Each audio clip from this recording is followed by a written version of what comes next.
৩ মাস ৪ দিন পর রাঙামাটির কাপ্তাই হ্রদে মাছ ধরা শুরু হলো। তুলে নেওয়া হয়েছে নিষেধাজ্ঞা। ২ আগস্ট মধ্যরাত থেকে মাছ ধরা শুরু হয়েছে। এতে হাজার হাজার জেলে উৎসব মুখর পরিবেশে মাছ শিকার করছেন। সকাল ৬টা থেকে বাংলাদেশ মৎস্য উন্নয়ন কর্পোরেশন অবতরণ কেন্দ্রগুলোয় মাছ আসতে শুরু করে। এসব মাছ বিক্রির জন্য ঢাকা, চট্টগ্রামে নেওয়া হচ্ছে। ২ আগস্ট রাত ১২টার পর থেকে একযোগে বিভিন্ন এলাকায় মাছ শিকার শুরু করেন জেলেরা। সকাল ৬টা পর্যন্ত টানা ৬ ঘন্টার মাছ শিকারের পর সকালেই রাঙামাটি সদর, কাপ্তাই, মারিশা ও মহালছড়ি অবতরণ কেন্দ্রগুলোতে মাছ আসতে শুরু করে। দীর্ঘ ৩ মাস ৪ দিন পর অবতরণ কেন্দ্রগুলো চালু হওয়ায় হাজার হাজার শ্রমিকদের মধ্যে কর্মচাঞ্চল্য সৃষ্টি হয়েছে।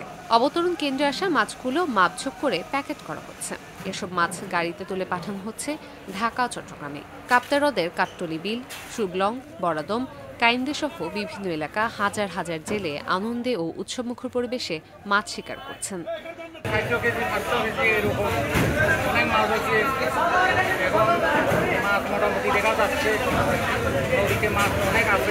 সবসময় দেখা যায় জেলেদের ব্যাপার নিয়ে ব্যবসায়ীরা লাভবান হয়, জেলেরা কিন্তু বঞ্চিত সবসময়।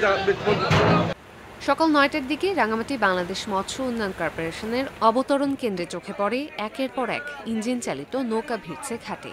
ড্রাম ভর্তি মাছ অবতরণ কেন্দ্রে তোলার পর মাপ দেওয়ার পর প্যাকেট করা হচ্ছে। এতে শত শত শ্রমিক ব্যস্ত সময় পার করছেন।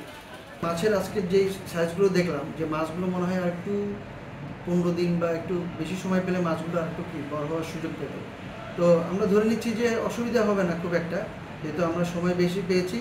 যদি প্রাকৃতিক যে বিষয়গুলো আছে সেগুলো যদি আমাদের অনুকূলে থাকে, আমরা আশা করি যে গতবারের লক্ষ্যমাত্রা আমরা ছাড়িয়ে যেতে সক্ষম হব।